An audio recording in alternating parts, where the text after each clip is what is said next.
Ludwig von Mises was not what we would today call politically correct.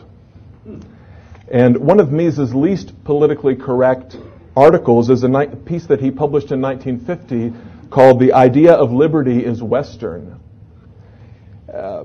Mises was not offering a racial or a cultural explanation for the origins of liberty, but rather an institutional one. And I quote, Mises says, "The idea of liberty is and has always been peculiar to the West. The East, the Oriental world, lacked the primordial thing, the idea of freedom from the state. It never called into question the arbitrariness of the despots. And, first of all, it never established the legal framework that would protect the private citizen's wealth against confiscation on the part of tyrants." In other words, the rise of the Western world, the reason that the commercial and industrial revolutions happened in Europe and not, for example, in China, was not due to climate or natural resources or geography, as Jared Diamond would have it, for example, or luck or martial spirit, but rather due to institutions that protected private property, the rights of individuals, and limited the power of the sovereign. Now, key to the development of such institutions was the role of transnational or multinational organizations, most important of which, of course, was the church, the medieval church. The church was an organization that exercised real authority, but was not identified exclusively with any particular state. In fact, as Professor Rako has reminded us, there's an emerging consensus among mainstream scholars, economic historians, and political scientists on the rise of the West and the wealth and power of the Western world.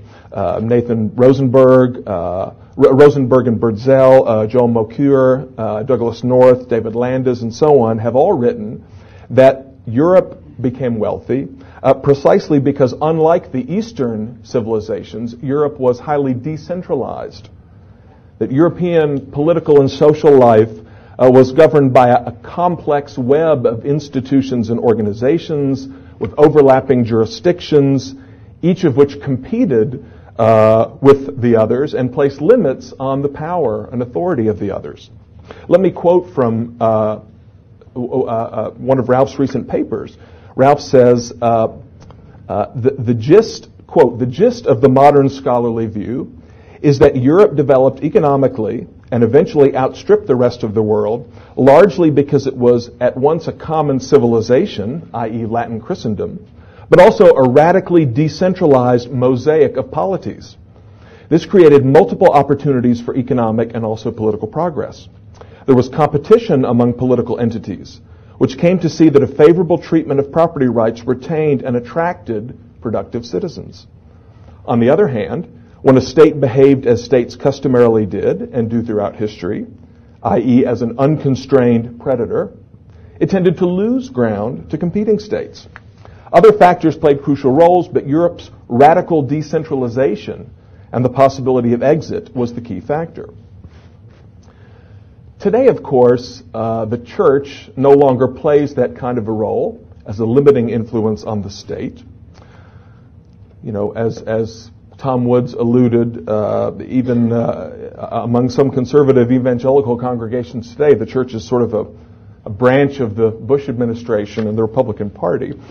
On the other hand, there are important multinational and transnational institutions that do place powerful limits today on state power. These include charitable and relief organizations like the Red Cross or Doctors Without Borders, educational institutions like the Mises Institute, social and religious movements and groups, websites, even the internet itself in an important sense. But the most important such transnational institution is the business firm, the modern multinational or transnational corporation. And this afternoon I want to talk to you about such firms and the role that they currently play and potentially can play in limiting the power of the state. Of course, we shouldn't be surprised that capitalism and capitalist institutions, such as the firm, are fundamentally at odds with the state. If you recall the famous distinction made by the German sociologist Franz Oppenheimer between two means of creating and acquiring wealth. The first, through voluntary exchange, what he called the economic means, and second, through theft, confiscating the wealth of someone else, which Oppenheimer termed the political means. The state, in Oppenheimer's definition, is, quote, the organization of the political means. In Murray Rothbard's words, Rothbard being influenced by Oppenheimer, Rothbard says, quote, the state is organized theft, organized robbery, and organized exploitation. Now, the state encourages conflict among people, while capitalism, the free market, leads to harmony or encourages harmony and peaceful interaction. Of course, it's well known that private property and the market system encourage cooperation among strangers, people who don't know each other, people of different races, colors, and creeds, people who speak different languages, and might otherwise wish to have very little to do with each other. The famous metaphor of the pencil from Leonard Read's article, I Pencil, is one of the classic illustrations of this phenomenon, how thousands and thousands of individuals can cooperate peacefully and voluntarily in the production of even the simplest goods and services, like a pencil. Just last week, I read about a very dramatic example of this. Earlier this week, it's the October 24th, 2006 issue of the Christian Science Monitor, had an interesting article on a coffee enterprise in Rwanda that employs both Tutsis and Hutus. Let me just quote a couple of paragraphs from the article because it's instructive. A tall, slender Tutsi woman named Jeanette Nyirabagawana has at least 100 perfectly good reasons never to speak to Anasats Turimbukanuzi again. That's how many of Jeanette's relatives, including her husband, parents, and baby, were killed during the 1994 genocide that raced through her hometown here in Africa's midsection. Anastas is a confessed killer who, Jeanette says, helped murder her husband. Yet Jeanette does, in fact, speak to Anastas regularly. She even pays him, along with other Hutus who killed her relatives, to work on her coffee farm. Increasingly, their uneasy partnership is paying off. The beans they grow and pick together are being sold, along with those of many other Rwandan coffee farmers, to Starbucks and other high-end U.S. coffee purveyors, creating growing prosperity for her, him, and others. The article goes on. This is a tale of Rwandan-style reconciliation. It may seem almost incomprehensible to outsiders, yet in some cases it works here. It's driven largely by economics. Coffee is Rwanda's biggest export. To get the beans grown, harvested, and processed, both killers and victims from the genocide are striking an uneasy peace born of economic codependence. They need each other to make that container of coffee, a consultant is quoted as saying. Others have alluded today to the role that business enterprise plays in preventing warfare among states. Right? We only need to look to the example of Walmart and Walmart's relationship with China. One of the things that that in all likelihood prevents the neoconservatives from launching their desired war against China are the strong economic ties between firms like Walmart and Chinese manufacturers. Walmart purchased about $23 billion of exports from China in the last year, 2005. As Michael Strong has recently written, Walmart might be single-handedly responsible for bringing about 38,000 people out of poverty in China each month, about 460,000 people per year. During the Cold War, some American grain trading enterprises, in violation of U.S. Congress and the Trading with the Enemy Act, were engaged in grain purchases and sales to the Soviet Union. Again, making it more difficult for the U.S. to pursue more aggressive policies against the Soviets. But let's talk specifically not just about importers and exporters, not only about firms that purchase and sell to firms and individuals in other countries across borders, but more specifically about multinational or transnational corporations. Of the 100 largest economies in the world, 51 are multinational corporations. Okay? According to estimates by the UN, the universe of transnational corporations now spans some 77,000 parent companies with almost 800,000 foreign affiliates. In 2005, these foreign affiliates generated an estimated $4.5 trillion in value added, employed some 62 million workers, and exported goods and services valued at more than $4 trillion. Globally, inflows of foreign direct investment, or FDI, were about $900 billion in 2005, a substantial increase over prior couple of years, largely due to an increase in cross-border mergers and acquisitions. The value of these cross-border M&A deals rose, almost doubled from 2004's level to $716 billion in 2005. Over 6,000 deals, 6,000 cross-border mergers and acquisitions in 2005. Now, multinational companies can be organized in different ways, ranging from very tightly structured companies that are headquartered in one nation with affiliates or subsidiaries in other nations, to more loosely organized, less centralized companies that have headquarters spread across different countries. The partnership between Nissan and Renault would be an example. There's a single chief executive officer of both Nissan and Renault, but executive offices in both countries. Even Daimler Chrysler, to an extent, is of this form. The management scholar C.K. Prahalad at the University of Michigan, one of the most prominent writers in globalization and management, distinguishes among what he calls 4 stages of globalization. And I'll quote from Prahalad. The first stage, companies operate in one country and sell into others. Second stage, multinationals set up foreign subsidiaries to handle the sales to a particular country. In the third stage involves operating an entire line of business in another country. Now, what we're seeing today, according to Prahalad, what he calls transnationals as opposed to multinationals, represent firms in which, quote, even the executive suite is virtual. These firms place their top executives and core corporate functions in different countries to gain a competitive edge through the availability of talent or capital, low costs, or proximity to their most important customers. So what we're looking at today is the rise of transnational organizations that have even their central executive functions spread across national boundaries. The rise of such transnational organizations has caused great consternation in some circles. Business Week published a cover story in 1990. Unfortunately, I couldn't find a picture of the cover to bring in.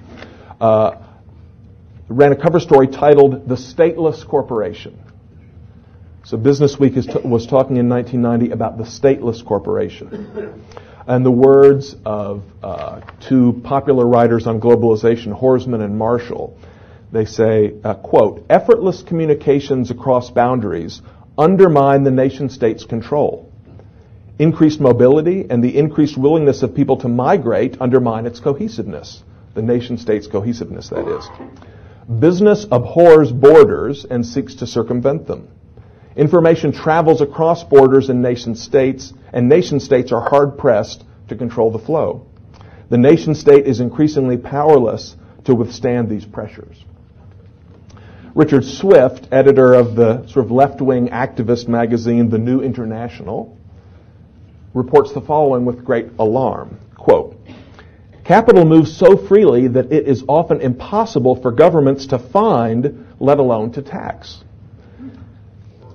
Corporations treat the world like a global chessboard, bidding down wages and taxes, avoiding environmental regulation, and pillaging natural resources. If only that were so. Right. Clearly the critics are exaggerating and overreacting. At the same time, there are important and real mechanisms by which multinational corporations do retard the growth of the state and do place limits on the state. For example, as global companies become less dependent on any particular state, they have less interest in supporting any particular government with their tax payments. Some writers have written on what they call the fiscal crisis of the state, quote unquote.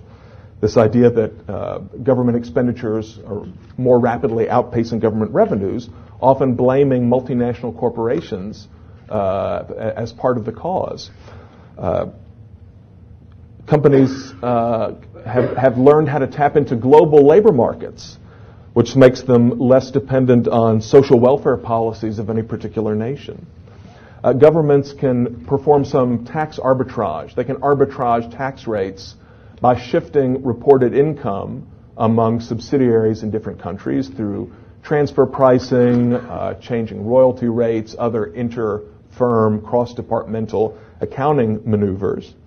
This tends to put downward pressure on taxes in any particular political entity. The ability to shift production among countries puts some downward pressure on labor and environmental restrictions. Information sharing among affiliates of a multinational company can frustrate government restrictions on technology transfer, or at least can make it more difficult for governments to enforce limits on the exportation of key technology from one country to another. More generally, subsidiaries of multinational companies pay less attention to the actions of their host company governments than do standalone entities headquartered in states run by those governments. Because these subsidiaries are operating, again, on a multinational level where decisions are being made outside the boundaries of the host country. We know there's a vast number of studies showing that countries with higher levels of measured economic freedom, there are empirical studies using the Economic Freedom Index that Walter Block and others helped develop at the Fraser Institute.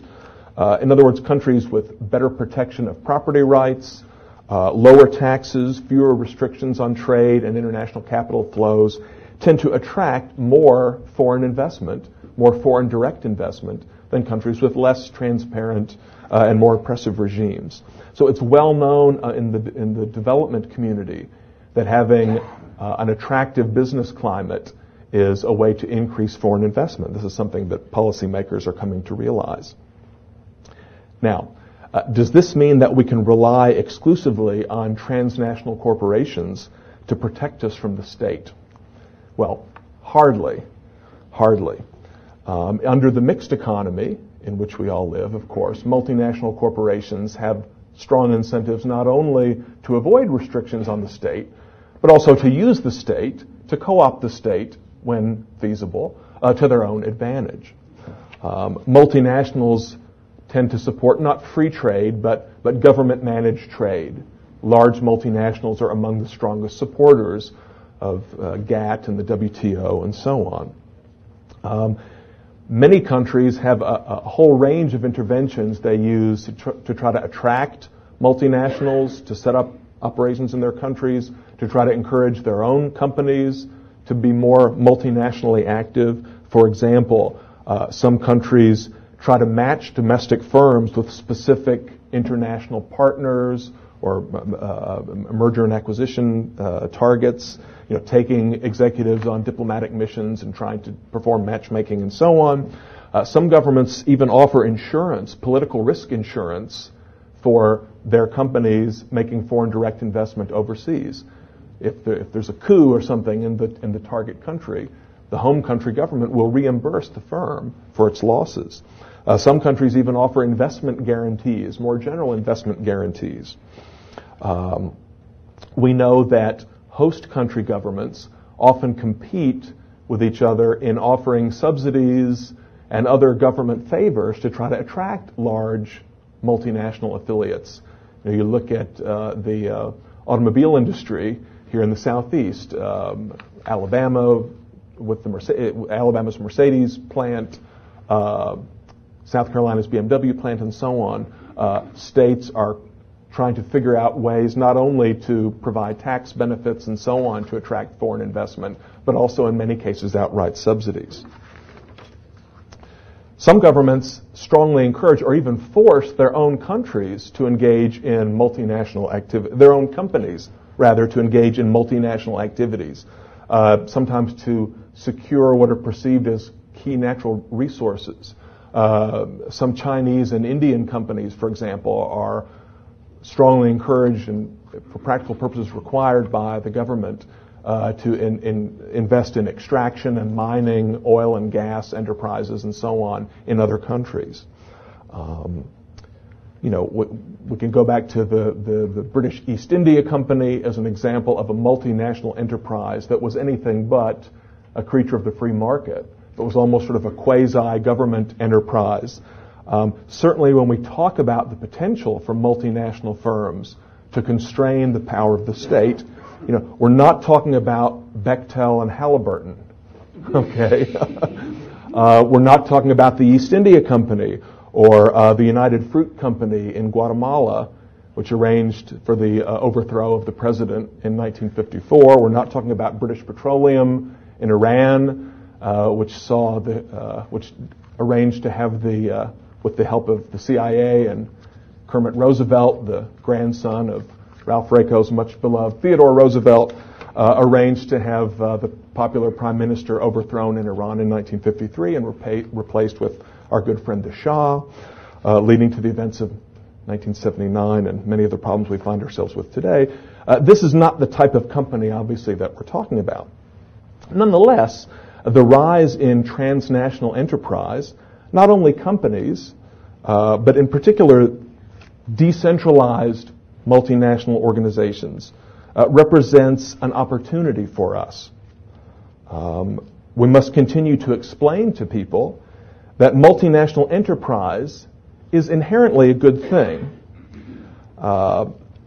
It's fine to award the Nobel Peace Prize to an economist and banker, although, as Jeff Tucker has written and others have also explained, this particular recipient this year is sort of really a politician, not a banker. But it would have been even better to award the Peace Prize posthumously to Sam Walton as someone who's done more to promote peace and understanding among the U.S. and China than just about anyone else in the late 20th century. That reminds me. Let's see if this works. We can all buy these wristbands. I don't know if you can see these. You can get these from the Adam Smith Institute in Britain. They're wristbands. They say, "I buy goods from poorer countries." Pick up some of those and show your friends that you're a true globalist and you're an advocate for the less well-to-do in the world because you shop at Walmart. We should encourage the operation of these so-called stateless enterprises, not only firms, but also nonprofits, social, cultural movements, etc. Right? More generally, we need to continue to remind people of the benefits of voluntary, peaceful, commercial interaction among citizens of different nation states. We must continue to praise the economic means of wealth creation and continue to denounce the political means. Thank you.